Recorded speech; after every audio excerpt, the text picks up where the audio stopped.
Subscribe to our YouTube channel and press the bell icon to get the latest updates.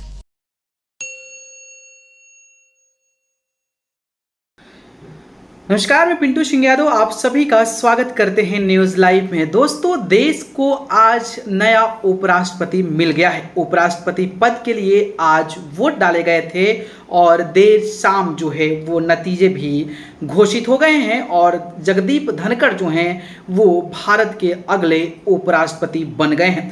मौजूदा उपराष्ट्रपति वेंकैया नायडू का कार्यकाल 10 अगस्त को खत्म हो रहा है और इससे पहले ही नए उपराष्ट्रपति का चुनाव होना होता है। और ये क्रम में राष्ट्रपति के बाद उपराष्ट्रपति का पद देश का सबसे बड़ा संवैधानिक पद होता है। वे राज्यसभा में सभापति के रूप में कार्य करते हैं। अगर किसी वजह से राष्ट्रपति का पद खाली होता है तो उपराष्ट्रपति उनकी जिम्मेदारी संभालते हैं। उपराष्ट्रपति का कार्यकाल 5 साल तक का होता है। संविधान के अनुच्छेद 66 में उपराष्ट्रपति चुनाव की प्रक्रिया का जिक्र है। यह चुनाव निर्वाचक मंडल यानी कि इलेक्टोरल कॉलेज के जरिए अनुपातिक प्रतिनिधित्व पद्धति के जरिए होता है।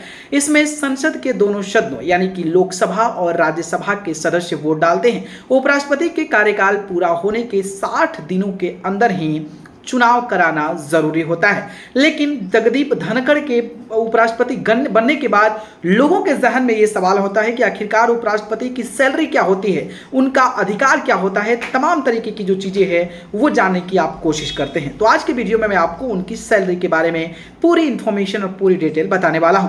जैसे बात करें तो देश में उपराष्ट्रपति की सैलरी संसद अधिकारी के वेतन और भत्ते अधिनियम 1953 के तहत तय होती है। उपराष्ट्रपति की वैसे अलग से कोई सैलरी नहीं होती है, यानी कि उपराष्ट्रपति पद के लिए सैलरी का कोई भी प्रावधान नहीं है। लेकिन उन्हें राज्यसभा के सभापति के तौर पर सैलरी और अन्य सुविधाएं दी जाती है। फिलहाल उपराष्ट्रपति को हर महीने 4 लाख रुपए सैलरी दी जाती है और सैलरी में रिवीजन 2018 के बजट में हुआ था। इससे पहले उपराष्ट्रपति को महज 1.25 लाख रुपए प्रति माह सैलरी मिलती थी। इसके अलावा उन्हें भत्ते और पेंशन की भी सुविधा है। उन्होंने उसमें से जो है ट्रेन और हवाई जहाज की जो सफर है वो मुफ्त है। इसके अलावा चिकित्सा, डेली अलाउंस, गाड़ी, लैंडलाइन कनेक्शन, मोबाइल फोन की सुविधा और सुरक्षा स्टाफ जो हैं वो इसमें शामिल हैं। आखिरकार उपराष्ट्रपति में पेंशन का क्या प्रावधान है? उपराष्ट्रपति की पेंशन उनकी सैलरी की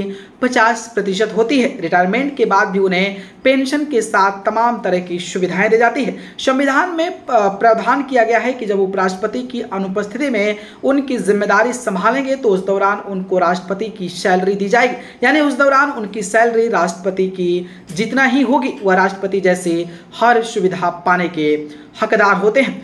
कौन होता है राष्ट्रपति की जिम्मेदारी?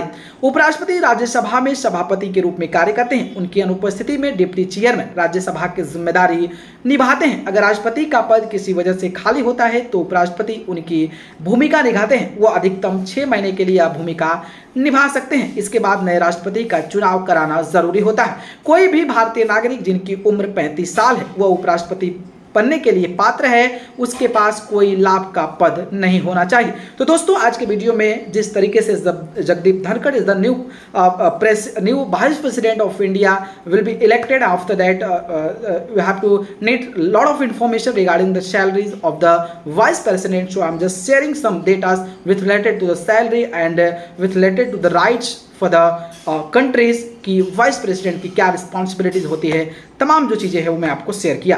तो ये जानकारी आपको कैसी लगी कमेंट बॉक्स में जरूर बताइए। धन्यवाद।